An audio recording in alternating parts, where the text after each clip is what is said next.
One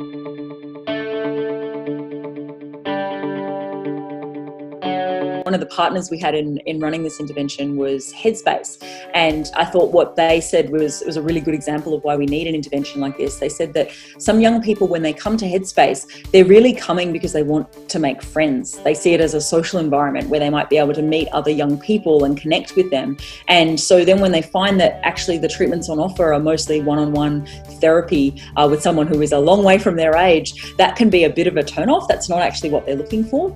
And so an intervention like this that's run in small groups of young people together and really focuses on how they can connect with one another and build skills to develop their group-based connectedness more generally, that's actually a better fit with what a lot of young people are looking for. And since we know that loneliness is a major risk factor for relapse as well, it may be the case that over the long term, by addressing that risk factor, we might be able to keep people well for longer as well and actually reduce their risk of relapse. I'm excited to say that indeed we're finding very positive effects of both interventions. This trial involved a 12-month follow-up period. So we had 174 young people aged between 15 and 25 who were experiencing depression and loneliness come through our trial. And we're seeing in both of those groups, regardless of whether they were randomly assigned to receive CBT or Groups for Health, that they experienced significant and substantial reductions in their depression and their loneliness, and that those benefits are maintained at 12-month follow-up. So that's the most exciting finding, is that people tend to be getting great benefit out of both of these interventions.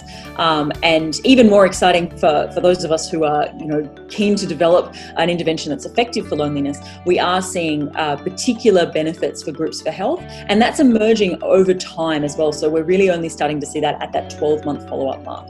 So interesting, I think, that CBT is effective for loneliness as well as Groups for Health, but it seems like Groups for Health has a bit of an edge when it comes to that 12-month mark. One other kind of tidbit of finding that I thought was really interesting that I'll share with you is that just by coincidence, we had a sort of a quasi-experimental design around COVID. So the COVID lockdowns came into place when about 50% of our sample had already done their 12-month follow-up point, and the other 50% of our sample hadn't yet done their 12-month follow-up point. And half were in each of the two conditions because they were randomised. And so what we were able to assess is whether there was any differences between the way people were dealing with their COVID lockdown, depending on which kind of intervention they'd had.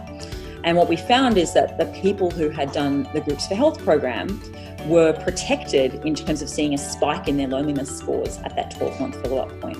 So it seemed to be the case that this intervention was setting people up well to cope with future threats to their social connectedness, which is, of course, again, exactly what we would hope, is that we're giving people the skills that future and unanticipated threats and stresses that we might not know about yet, that they're actually better able to cope with those down the track.